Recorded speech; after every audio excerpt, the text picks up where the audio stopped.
चुकी हो।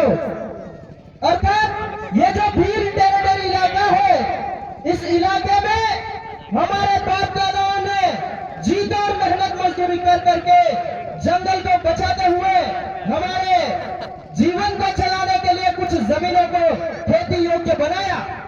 लेकिन उस खेती योग्य जमीनों के ऊपर सरकारें कभी बड़े बड़े हाईवे निकालती है, तो कभी बड़े बड़े बांध बनाती है, तो कभी बड़ी बड़ी मूर्तियों की स्थापना कर करके हमारे आदिवासी भाइयों को विस्थापित करने का काम कर रही है।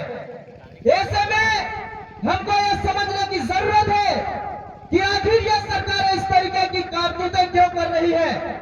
हमको उन सरकारों को मुंह तोड़ जवाब देने की जरूरत है और उनको मुंह तोड़ जवाब देने के लिए हमको ऐसी सभाओं का आयोजन करना पड़ता है। साथियों, मैं बाहर की बातें न करते हुए इस कार्यक्रम का उद्देश्य क्या है, यह कार्यक्रम का आयोजन हम क्यों कर रहे हैं, इसके ऊपर आना चाहता हूं। साथियों, आप देख पा रहे हैं यहाँ जितने भी खेत आपको दिख रहे हैं, लगभग यहाँ पर गेहूं की फसलें लहला रही है। साथ ही आप देख रहे हैं जो कपास की फसलें हैं, उसमें इतना जोरदार कपास लगा हुआ है, लोग बीन नहीं पा रहे हैं।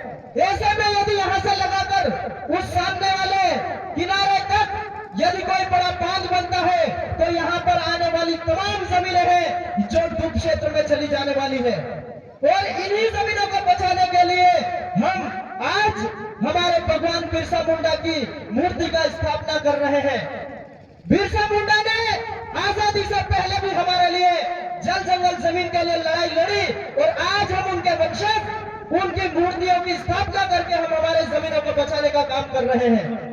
साथियों, अगर आज हम जागरूक नहीं होते हैं तो ये सरकारें हमारी जमीनों को इन जो लोग पूंजीपति है, उद्योगपति है, उनको सुपुर्द कर देने वाले हैं।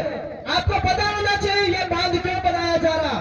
आपको गुमराह किया जाएगा कि आपको पानी देने के लिए बांध बनाया जा रहा, लेकिन सच्चाई ये है ये बांध बनने के बाद आपके पास से ये 8 लाइन एक्सप्रेस वे निकला है, इसके आसपास आने वाले समय में बड़ी बड़ी कंपनियां लगने वाली है, जिसमें हमारे आदिवासी भाइयों की जमीनें छीनी जाने वाली है। और कंपनियों को चलाने के लिए हमारे लिए यहाँ पर ये बड़े बड़े बांधों का निर्माण करने की साजिशें रची जा रही है। इसलिए हम सबको जगह जगह हमारे गांव सभा का, ग्राम सभा का निर्माण करके हमारे से छीनी जाने वाली जमीनों को बचाने के लिए लड़ाई लड़नी पड़ेगी।